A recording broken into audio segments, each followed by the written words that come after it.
of what I'm doing in aviation art, particularly focusing on World War II, is to tell the stories of flyers who accomplished great deeds and focus on the Canadian efforts during the war and make that more real and more important to people. I think aircraft are beautiful. As I paint aircraft, I think about how they were designed and how much effort and work went into each of them. One of the things that has led me in being interested in aircraft was having a father and an uncle who served in World War II in the Royal Canadian Air Force. I think I can remember becoming interested in aviation art as a boy. I think many teenagers have an interest in such things. And my first recollections of working with aircraft in my art were as a teenager, maybe 13 or 14. I think a painting has to speak for itself, but my own feelings about almost all of my paintings, I have this great joy of bringing something back, bringing something alive. I have to be careful because there are always people who know a great deal about aircraft, and I've heard other aviation artists call them rivet counters. Although I try to keep my work a little less technical perhaps and a little more painterly. So I don't usually worry myself even about counting rivets, but that's the kind of attention that aviation art will sometimes receive from people who are looking at it. And they may not hesitate to point out something if they find something that's incorrect. So there's always that pressure. It's not like a landscape painting where you can feel free and happy and do what you want and end up with a result that's, that comes from a process maybe of discovery as you go along. In aviation painting, it's a little more exacting. My research makes up, I think, one of the most important parts of what I enjoy about aviation art, and that is reading of history. I've always been interested in history. The type of aircraft you want to paint may not even exist. There are many types of aircraft which have sort of totally disappeared from history. Maybe they pushed them all off aircraft carriers after the war or something like that, and quite often it would be difficult to work from a specific aircraft. My main source of actual detail and material comes from books, books that represent the history of the war, and particularly the aviation history of the war. So I began to read intensively, and once my aviation painting began in 1988, I began to meet all sorts of people who were able to respond to my questions, and through these people I met a very good friend who, I think of him as sort of a pseudo-father now, because I'm missing my dad, I guess, in these circumstances. And he flew Spitfires and Mustangs during the war and Hurricanes, and brought to me a sort of intimate knowledge of the times, and more than you can read in a book. And flew long-range escort on bomber raids, Right. daylight bombing raids. Those were the Ds then. Yes. Yeah. And that those replaced the Spitfire Mark 9 or something, didn't they? Yes, the squadron left the continent and went back to England and converted onto Mustangs to finish off the war. This picture of you sitting on the wing, that's a Mustang wing, isn't it? Yes, that's one of our aircraft from the. Actually, it was a raid on Swinmunda. If you're going to represent historical facts, you have to make sure that you do the best you can. It will never be perfect, because the only way to know exactly what it was like was to be there and experience it. It's fun, for example, when pilots invite me to fly with them, although it doesn't happen a great deal. Many of the aircraft that are still flying are single-seat aircraft, and so you just have to sort of be close to them when they're flying and watch them being flown. But I would not turn down a chance to fly in any such aircraft. And for example, Harvard, I've had some experience in Harvard, and it's tremendously exciting, but all the time I'm trying to absorb the feeling of flying and listen to the patter that goes on. Okay. I try to be as close to these airplanes as possible, as often as possible.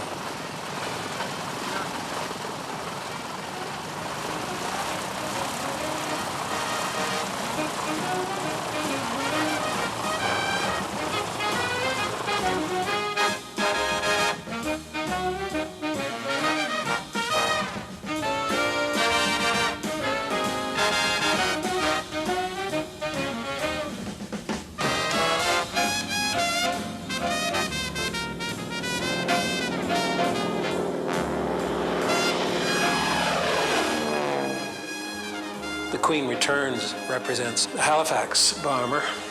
In this case, depicted returning in the early morning light. This is a B-52, a B-52D, which is Vietnam era. These Typhoons were used for tactical attack, supporting ground troops basically. They usually carried 500-pound bombs under the wings, but this wasn't their favorite activity. Through my reading of the squadron history, I discovered that the motor transport would dash for the overpasses where they would maybe get some protection from the strafing. So I wanted to have an overpass in this painting on the Autobahn. Now when I'm doing my original drawing, which is usually the way a painting starts, I would start a painting by actually doing some drawing. I need to have the aircraft set in my own mind before I know how I want to present those aircraft.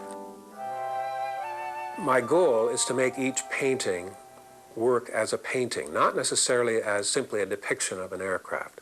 I am interested in depicting aircraft, certainly, and as accurately as I can, but my goal is to make images that work in their entirety, that present the aircraft in a meaningful and exciting environment as well. And so quite often, I have to research backgrounds, too.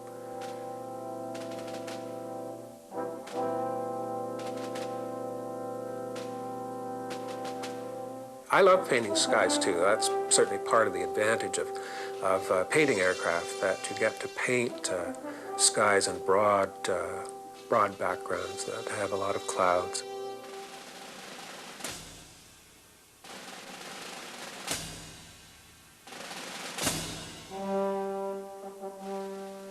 When Canadian aircraft were sent to the Gulf, I knew that this was the time when I had to make my first painting of current aircraft.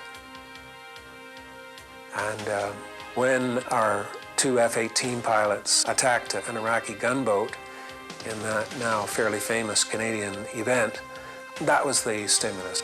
And from that point on, I've had to divide my attentions, I think, between World War II vintage painting and a painting of modern aircraft. We began with a very important painting that I painted early in my aviation career, and it depicts three Canadian Spitfires taking off from a temporary air base in France. It's called 442 Scramble Benny-sur-Mer, and in aviation reproduction, quite often an artist will have a pilot co-sign a work, and to my way of thinking, it tends to add a little bit of significance, but also it's a confirmation of the image. The pilot who flew the aircraft, when he signs the print with the artist, is saying, you know, this is the way it was. I remember it this way. So that's the way I look at it anyhow.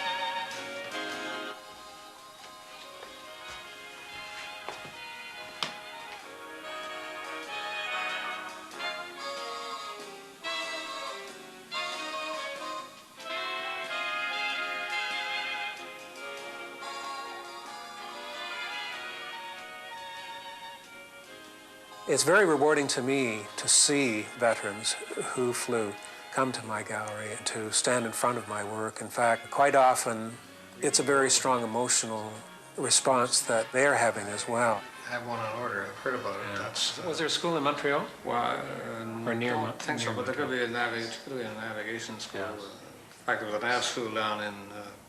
I want to focus on the positive things. That's in a way why I rarely depict actual violence in my paintings.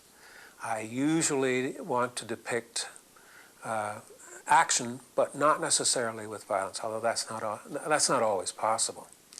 I think some aviation artists might tend to focus a little more strongly on the actual violent part, the shooting of the cannons and the fires and so on. And that does occur sometimes in my work, but I tend to want to have action without the depiction of violence necessarily.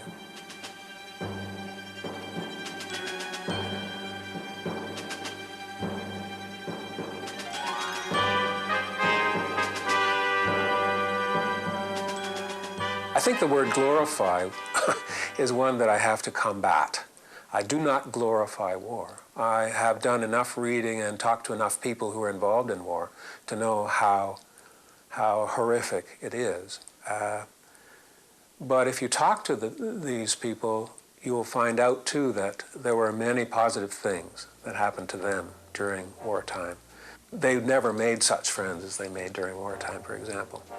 So there's a lot behind my work, and all of this feeds back into my reaction in my painting.